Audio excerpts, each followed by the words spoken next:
ভাই তুই আমাকে একটা কথা বলতো, তুই পাঁচুর ভাইয়ের নাম্বার কি করে পেলি? সে অনেক কেস রে বড়া। তাহলে তুই ব্যাপারটা শোন। সেদিন রাতে মাঠ থেকে হেগে টেগে ঘর ফিরছি বুঝলি। গাঁজা খেলে আমি রাজা, বাকি সব আমার প্রজা।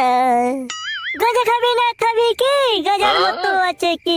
গাঁজা খাবি না খাবি কি, গাঁজার মতো আছে কি? তারপর একটু এগিয়ে এসে দেখি বড় মেচোদের বাঁশ বাগানের কাছে কচু বনগুলো খুব নড়ছে, আর তার সাথে সব কি সব আওয়াজ উঠছে।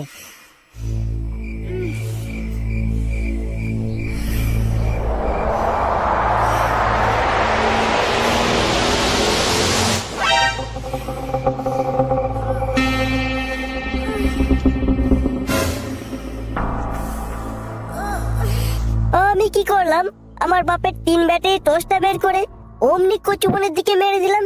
ব্যাস, তারপর মেচোর বাপ আর পাঁচুর বউ কচুবন থেকে বেরিয়ে আসছে।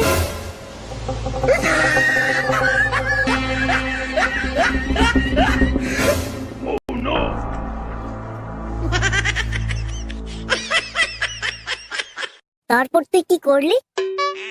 তারপর আমি ধরে ফেললাম, বললাম আমাকে দিতে হবে, না হলে আমি সবাইকে বলে দেব। তারপর কি তোকে সত্যি দিয়েছিল? দিল তো। 1000 টাকা বলেছিলাম, বললো 500 টাকা আছে, এটাই নাও, বাকিটা পরে দেবো এখন। আমি বললাম খালি 500 টাকা দিলে হবে না, তোমার নাম্বারটাও দিতে হবে। তুই যে নাম্বারটা চাইলি, তা মেচোর বাপ তোকে কিছু বললো না? বলবে কি করে, সে তো অনেক আগেই বাঁশ বাগান দিয়ে দৌড়ে পালিয়ে গেছে। তারপর থেকে আস্তে আস্তে ফোনে কথা বলা, দেখা করা, মাঝে মাঝে মেচোদের বাঁশ বাগানে তো দেখা করতে যাই। তাহলে তুই নাম্বারটা দিবি না বলছিস?